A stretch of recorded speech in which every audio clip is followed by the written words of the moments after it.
what you have done today, if you've helped plant the seed for a new, respected street protest movement in the UK.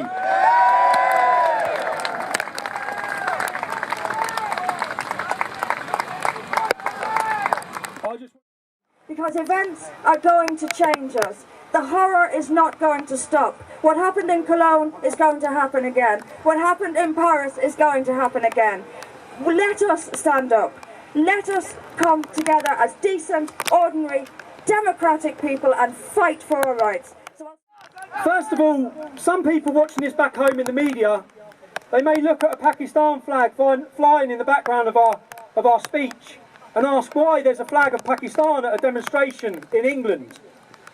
The reason is because PEGIDA UK, we want to represent everyone. We want to represent everyone that resides in the UK that stands against hate. Everyone, regardless of race, regardless of colour, regardless of what country your heritage is from. This man here, his name is Mohammed. He's a Pakistani heritage, which he's proud of. But he left Islam. He left Islam.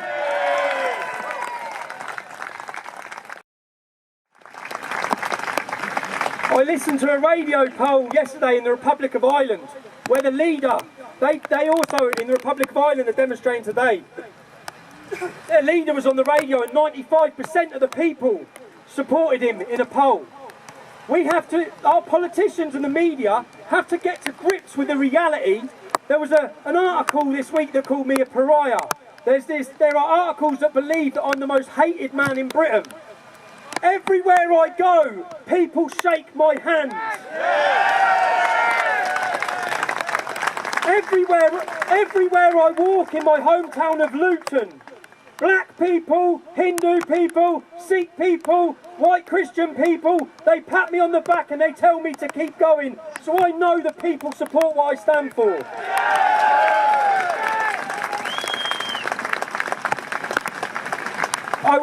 Again, I can't believe I'm having to say this. I come to a hotel this morning, I met two people, they said they was here for the demonstration. I looked at the gentleman, he had a swastika tattoo on his hand. 6 years on, and I'm still having to tell you, if you're a Nazi, if you're a racist, and you're watching this, you're not welcome on the streets of the UK with us. But we have no choice. I have no choice.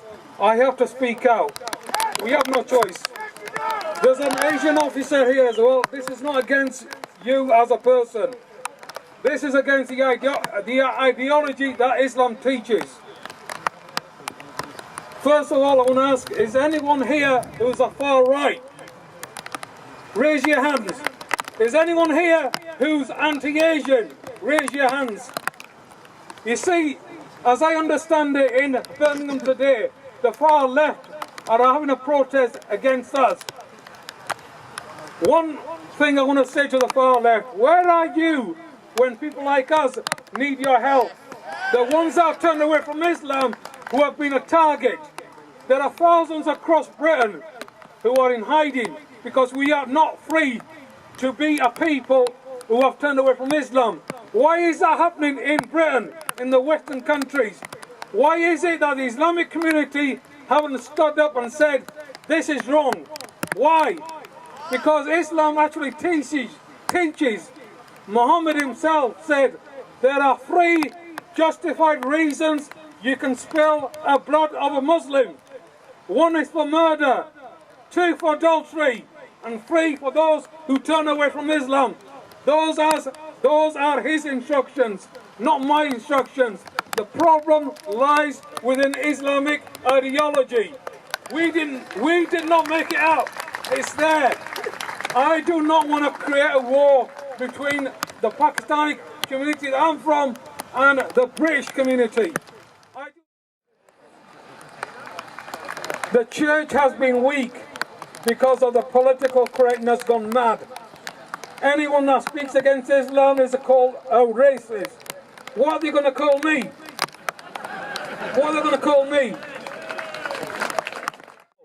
I do not hate the Muslims. I love the Muslims. Muslims are a victim of an ideology. But I will also say this, millions of them are leaving Islam. This is what you don't hear.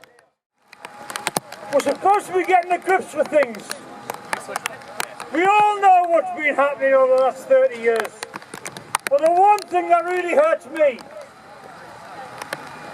is the grooming. Now, I'm going to say this before I continue. I condemn every single paedophile, regardless of where they come from in society. But grooming, group grooming, is something completely different.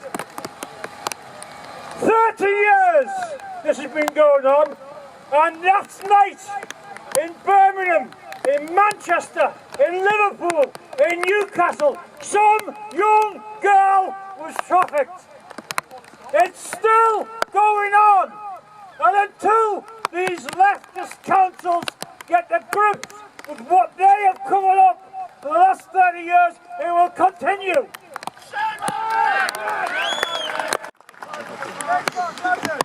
The problems are real, yeah? The problems are real. What's happening in Germany? Angela Merkel has let 1.5 million young, fighting-aged, war-hardened, some of them, Muslim men into her country. People say, why does it affect you here? We're part of a European movement with free movement.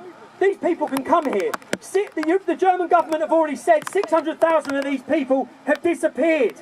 They do not know where they are. They suspect that they're travelling through Europe on multiple identities.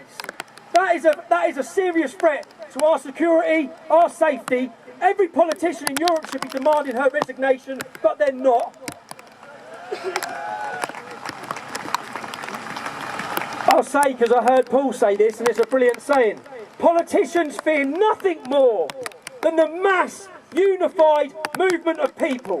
Today is the first day of many European-wide demonstrations that will bring people together like never before. It's the planting of the seed of something huge.